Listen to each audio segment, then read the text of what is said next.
mortgage payment can still go up even if your interest rate never changes. The jump can come from escrow, a shortage notice, property taxes, or insurance premiums. That is why the thumbnail says payment jumped. The payment can reset while the loan rate stays fixed. If you miss the escrow analysis, the new monthly bill can hit your budget before you understand why. Start with the part of the payment that was never actually fixed. Here is where this gets expensive. If taxes or homeowners insurance are paid through escrow, the servicer can collect more each month when those bills rise or when the account has a shortage. The mistake is budgeting for the payment shown at closing as if that number is frozen for the life of the loan. The cleaner way to think about it is to separate principal and interest from the property bills that can update around it. The useful comparison is not only the payment at closing. It is the payment after the next tax cycle, the next insurance renewal, and any shortage adjustment identified by the servicer.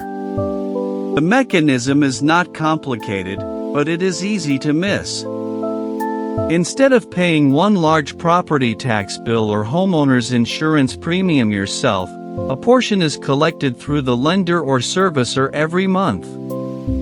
That feels convenient, but it also means the mortgage statement can become the place where tax and insurance changes show up.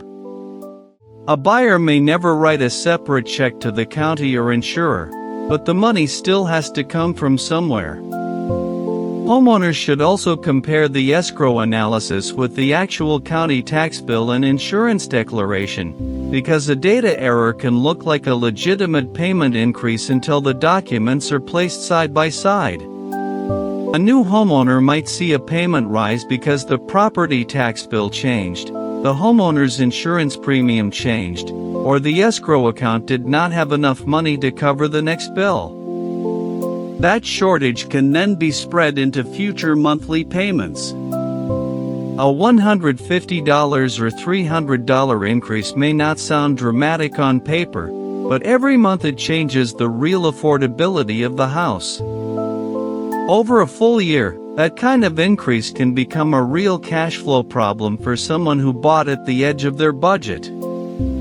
A shortage can create two separate pressures. The servicer may collect more for the future bill and also collect an amount to restore the account balance.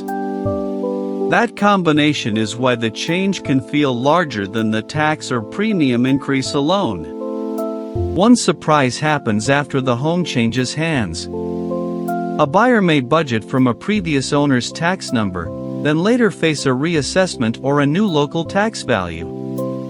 The house did not become more expensive in the buyer's mind, but the tax system can still update the number. My editorial rule here is simple: never judge affordability only from the first mortgage estimate. Ask what happens after the first tax cycle and after the next insurance renewal. The practical habit is to open every escrow analysis, renewal notice, and tax statement when it arrives. The earlier the numbers are checked, the more time there is to question an error or adjust the household budget. The second moving part is insurance. If homeowners insurance becomes more expensive, and that premium is paid through escrow, the total monthly mortgage payment can rise even when the principal and interest do not. The homeowner thinks about the loan. Check the escrow analysis, tax bill, insurance renewal, and shortage repayment schedule side by side.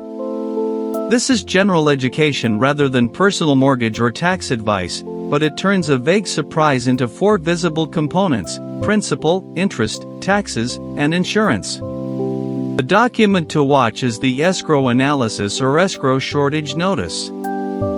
That letter can explain whether the account is short, whether the monthly escrow portion is changing, and whether the homeowner has options to pay the shortage upfront or spread it over future payments. That paperwork may be the warning before the higher payment arrives. If the numbers look wrong, the homeowner should contact the servicer and compare the notice against the actual tax and insurance documents. Before buying, check the current tax bill, ask whether the tax value may reset, compare realistic insurance quotes, and read how escrow is being estimated. After buying, monitor the mortgage statement, the tax bill, the insurance renewal, and any notice from the servicer. The goal is to catch the change while it is still an explanation, not after it becomes a missed payment or a budget emergency. This is general education, not personal mortgage or tax advice, but these checks turn the surprise into a visible risk before it hits the monthly budget. The point is not that escrow is bad. Escrow can make large property bills easier to manage. A homeowner who only watches the mortgage rate may miss the tax and insurance changes that actually move the bill. The safer habit is to treat the monthly payment as a living number: principal, interest, taxes, insurance, and shortage adjustments. That is how the escrow surprise becomes something you see coming instead of something that arrives after closing.